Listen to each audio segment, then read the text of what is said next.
Hello നമസ്കാരം. ഞാനിപ്പോൾ നിൽക്കുന്നത് നമ്മുടെ സ്വിറ്റ്സർലൻഡിലോ അമേരിക്കയിലോ ഒന്നുമല്ല, നമ്മുടെ ഈ കൊച്ചു കേരളത്തിലെ ഇടുക്കിയിലെ മാൻകുത്തിമേട് എന്ന് പറയുന്ന ഒരു സ്ഥലത്താണ്. അതിൻ്റെ ഇവിടുത്തെ ഒരു റിസോർട്ടാണ്. ആ റിസോർട്ടിൻ്റെ പ്രത്യേകത എന്താണെന്ന് വെച്ചാൽ നമ്മുടെ ക്യാപ്സൂൾ റിസോർട്ട് ജപ്പാനിൽ നിന്ന് ഇമ്പോർട്ട് ചെയ്തൊരു പ്രോഡക്റ്റാണത്. വളരെ നല്ലൊരു എക്സ്പീരിയൻസാണ് നമുക്കത് തരുന്നത്. നമ്മുടെ ഒരു ഫ്രണ്ടാണ് ഇതിൻ്റെ ഈ പറഞ്ഞ ഒരു ഓണറും, ബിവിൻ എന്നാണ് അദ്ദേഹത്തിൻ്റെ പേര്.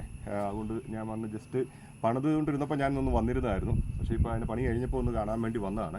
അപ്പോൾ നല്ലൊരു എക്സ്പീരിയൻസ് ആണ്. നല്ലവണ്ണം നമുക്ക് ഫാമിലി ആയിട്ട് എൻജോയ് ചെയ്യാൻ പറ്റിയ ഒരു സ്ഥലമാണ്. Okay, thank you very much.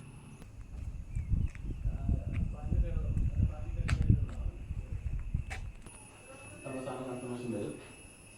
അല്ലെങ്കിൽ സാറ്